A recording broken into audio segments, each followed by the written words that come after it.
જય જોહાર જય આદિવાસી વિડીયોમાં તમારું સ્વાગત છે। ચૈતર વસાવાને કેટલી સજા થઈ છે, શું વર્ષાબેન વસાવા ચૂંટણી લડવાના છે, આદિવાસી સમાજ એક થયું છે, એના વિશે વાત કરવા આવ્યો છું મિત્રો તમારા જોડે। તો તમે ચેનલ પર નવા છો તો ચેનલને જરૂરથી લાઇક શેર સબસ્ક્રાઇબ ફટાફટ કરી દેજો, વિડીયોને તમામ ગ્રુપમાં શેર કરી દેજો। તો ચાલો જણાવી દઈએ, હાલમાં ટ્રેન્ડિંગમાં ચૈતર વસાવા ચાલી રહ્યા છે, તેમના પત્ની ભાષણ પણ કરી રહ્યા છે, સોશિયલ મીડિયામાં વિડીયો પણ વાયરલ થઈ રહ્યા છે। મિત્રો ખરેખર આદિવાસી સમાજ ચૈતરભાઈ વસાવા માટે એક થઈ ગયું છે।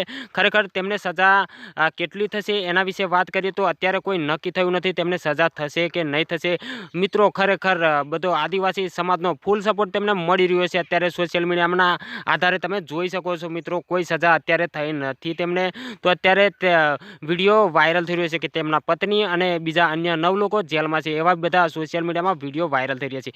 ત્યારે જ હું તમારી સાથે વિડીયોમાં આવી ગયો છું, કોઈ હકીકત ઘટના બનશે ત્યારે હું તમને ફટાફટ મારી ચેનલ પર જણાવવાનું છું। તો મિત્રો અત્યારે ચૈતરભાઈ વસાવા ઉપર જે કેસ થઈ ગયા છે તો એમનો કેસ અત્યારે કોર્ટમાં ચાલી રહ્યો છે, કોઈ ચુકાદો આવ્યો નથી। શું વર્ષાબેન વસાવા ચૂંટણી લડશે એના વિશે વાત કરું તો મિત્રો ખરેખર અત્યારે કોઈ એવું બહાર આવ્યું નથી કે વર્ષાબેન વસાવા ચૂંટણી લડશે। ખરેખર હાલમાં સોશિયલ મીડિયામાં અને તો મિત્રો મને જાણવા મળ્યું છે એટલું તમને જણાવી દીધું છે વિડીયોની અંદર। તો તમે ચૈતરભાઈ વસાવા માટે અને વર્ષાબેન વસાવા માટે કંઈક કહેવા માંગો છો તો ખરેખર કમેન્ટ બોક્સમાં તમે લખી શકો છો, ચૈતરભાઈ વસાવા માટે અને વર્ષાબેન વસાવા માટે। તો વિડીયો પર નવા છો તો ચેનલને જરૂરથી સબસ્ક્રાઇબ કરી નાખજો મિત્રો, કારણ કે કોઈ ચાર્જ નથી લાગતો અને ફ્રીમાં તમે સબસ્ક્રાઇબ મારી ચેનલને કરી શકો છો મિત્રો।